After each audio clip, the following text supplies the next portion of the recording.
اعلی بین البحرین حاجزا، اور اس نے دو دریاؤں کے درمیان ایک حد فاصل بنائی۔ کھاری پانی اور میٹھا پانی سمندر میں اکٹھا چلتا ہے، یہ سخت کڑوا، یہ سخت میٹھا، اور کڑوا میٹھا نہیں ہوتا، میٹھا کڑوا نہیں ہوتا، میلوں تک اکٹھے سمندر میں یہ پانی چلتے ہیں، روئیں چلتی ہیں، اور درمیان میں اللہ کے حکم کا پردہ ہے۔ الہ مع اللہ، کوئی ہو سکتا ہے جو اللہ کے علاوہ معبود ہو؟ بل اکثرہم لا یعلمون، بلکہ ان میں سے اکثر سمجھتے نہیں ہیں۔ حضرت امام شافعی علیہ رحمہ شہتوت کے درخت کے نیچے بیٹھے تھے، کسی نے کہا اللہ کے ہونے کی دلیل دو، آپ نے کہا یہ شہتوت کا درخت ہی لے لو۔ کہا یہ کیا ہوا، جو سامنے آئی چیز اس کو دلیل قرار دے دیا۔ کہا دیکھو شہتوت کا درخت ہے، اس کی جڑوں کا رنگ اور ہے، تنے کا رنگ اور ہے، شاخوں کا رنگ اور ہے، پتوں کا رنگ اور ہے، پھل کچا ہو تو رنگ اور ہے، پک جائے تو رنگ اور ہے، ایک ہی زمین سے نکلتا ہے۔ پھر چھال کا ذائقہ اور ہے، پتوں کا ذائقہ اور ہے، پھل کچا ہو تو ذائقہ اور ہے، پک جائے تو ذائقہ اور ہے۔ پھر اسی شہتوت کے پتے بکری کھائے تو دودھ دیتی ہے، گدھا کھائے تو لید کرتا ہے، ریشم کا کیڑا چاٹے تو ریشم دیتا ہے، شہد کی مکھی چوسے تو شہد دیتی ہے۔ میٹیریل ایک ہے، نتیجے الگ الگ برآمد ہو رہے ہیں۔ تو کہا اگر تم اس شہتوت کے درخت کو دیکھو تو یہی اللہ کے ہونے کی دلیل ہے۔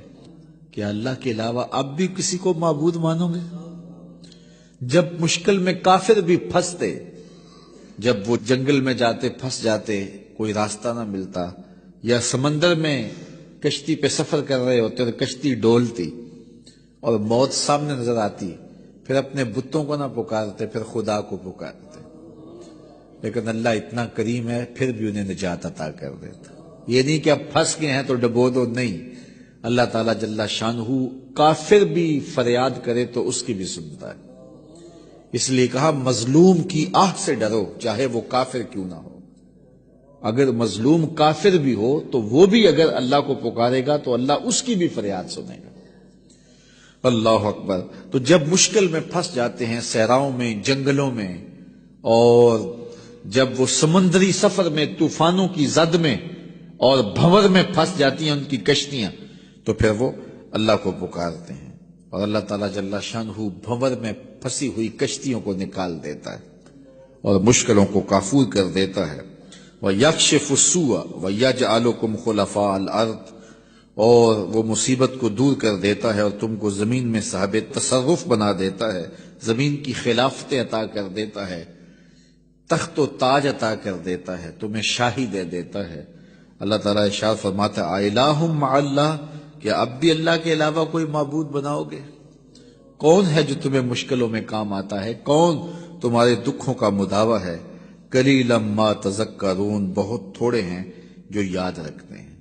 بہت سارے لوگ ہیں جب مصیبت میں پھنستے ہیں تو پھر اللہ کو پکارتے ہیں، جب مصیبت ختم ہو جاتی ہے تو پھر بھول جاتے ہیں، پھر اپنی وہی دنیا۔ جب وہ زمین کانپتی ہے نا، زلزلہ آتا ہے، تو پھر سارے کہتے ہیں یا اللہ میری توبہ، یا اللہ میری توبہ۔ جب پتھر بھی لرزتے دکھائی دیتے ہیں، جب پہاڑ بھی کانپتے دکھائی دیتے ہیں، جب پانی بھی ڈولتا دکھائی دیتا ہے، جب زمین کا کلیجہ ہل رہا ہوتا ہے، تو بھاگ کر جانے کا، فرار ہونے کا کوئی راستہ بھی نہیں ہوتا، تو وہ کہتے ہیں یا اللہ میری توبہ، یا اللہ میری توبہ۔ لیکن جب زمین ساکن ہو جاتی ہے تو پھر اسی طرح سرکش کے سرکش، متکبر کے متکبر۔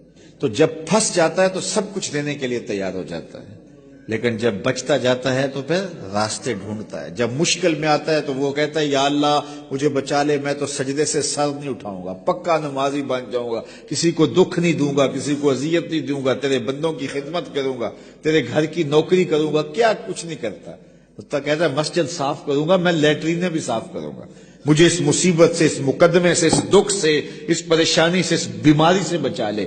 اور جب بچ جاتا ہے وہی چھاتی تان کے چلنا، اور وہی تکبر، وہی رعونت، وہی سرکشی۔ کیسا بدبخت ہے، لیکن وہ کتنا کریم ہے۔ جب وہ بندہ دوبارہ پھنستا ہے پھر کہتا ہے مالک، اللہ کہتا ہے چل جا، میں پھر معاف کر دیا، کوئی لاؤ تو صحیح ایسا کریم۔